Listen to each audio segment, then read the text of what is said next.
So the question is, why do we sometimes ignore red flags whenever we're dating or engaged?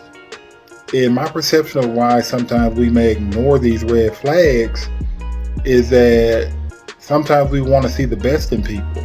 Like sometimes we want to see that happy ending that we kind of had pictured in our mind about that situation. So that means that if, for instance, you haven't been in a good relationship in a while, and someone comes along and they tell you, "Hey, I want the same things that you want," or they telling you all the things that fit this picture that you already had previously set in your mind before you even met this person, then sometimes whenever you start seeing things that may be a little bit inconsistent than what you had previously thought, sometimes we like to like rationalize those things out and try to, I guess, convince ourselves that maybe we didn't see what we see.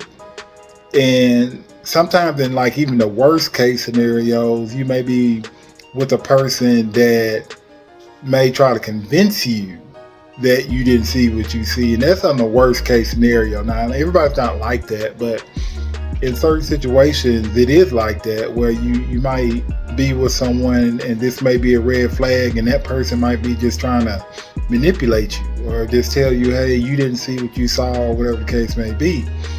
But when you start seeing those red flags, you need to kind of ask yourself, like, am I really, like, ask yourself, am I really seeing what I'm seeing? Like, is this something that is crossing my boundaries? Is this something that seems disloyal or seems dishonest, or doesn't fit the direction that I'm going in? A lot of times you have to like question yourself in these moments, because a lot of times your heart is involved. A lot of times your feelings are involved. A lot of times those particular feelings, those typical emotions can kind of sway the way that you actually feel logically about a situation that you actually just witnessed in your relationship. And there's absolutely nothing wrong with that, because a lot of times we like to blame ourselves for ignoring red flags.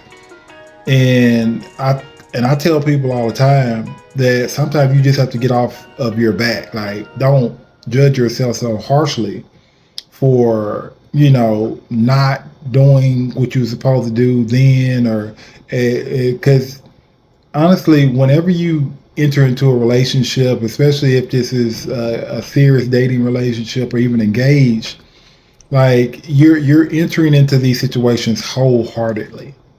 Like, you're not expecting to see any red flags. Like, you're not expecting to, see something just go off track or anything like that. You're expecting to have this genuine, fulfilling, loving relationship. Like, that's what most people are expecting whenever they like commit to someone. And that's not necessarily saying that you would want to see these things before you actually say you want to commit, but I'm talking about when you commit to that person, you're expecting to see that loyalty, that trust, that respect, that love, that admiration, that reciprocation. And when you don't get that, like when you don't receive that, that's when those questions start coming about. Like, that's when you start like really reviewing the past, couple months, the past couple years, to see if you did miss something. Like, if you did miss a flag or two in that whole process. And you might have missed a couple different areas where, oh, this may not have been right, or this may not have sounded good, or maybe this person wasn't, the right fit for me. Like, you might have those questions at that point.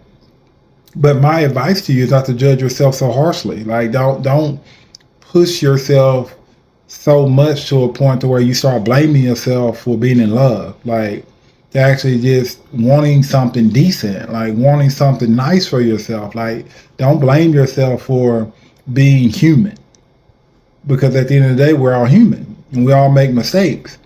So when you start reviewing red flags, especially in your dating or engaged relationship, look at the situation as a whole. Like look at the situation as, okay, I'm in this situation.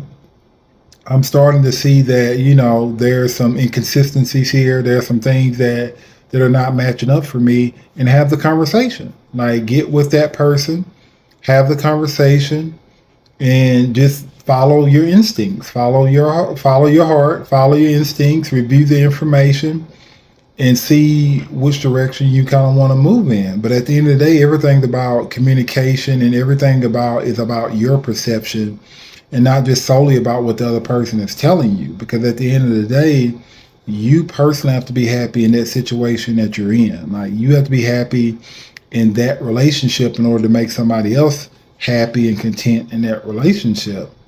So take your time and actually like review the information that is present in front of you, and then make the appropriate decision. And that's the best thing that you can actually do, because at the end of the day, these red flags, why the biggest question of why do people sometimes ignore red flags? You don't ignore red flags, you see them. Like you saw the red, like the flag that was flying, you saw it. Like it wasn't anything that was like you were ignoring it or anything like that. It was there, like you seen it. So it's not a point about like you ignoring it. It's the fact about what do you do when you witness it. Like what do you do when you see it? Like how do you move when you figure out that this is not something that fits that image that you had. Like this is not something that goes with the direction that you want to go in. Like that's a life choice. That's a you choice. Like you have to decide then, after you see something that is inconsistent in what you want or need in your life, what do you do? Like which direction do you go in? And a lot of time it takes you actually taking that information, taking time for yourself, and actually just making the appropriate decision. Because if this is like in the beginning of that relationship, your heart is going to be involved. Like, I mean, your emotions are going to be involved. There's no way around that. You just got to kind of figure out, based on what you want and need in your life, which decision that you really just want to make. And that goes bigger than just hoping that this situation gets better. That's bigger than that. That's you looking at like the facts and actually figuring out whether the facts actually going to match what I actually need and want in my life. So that's the truth about being in relationships.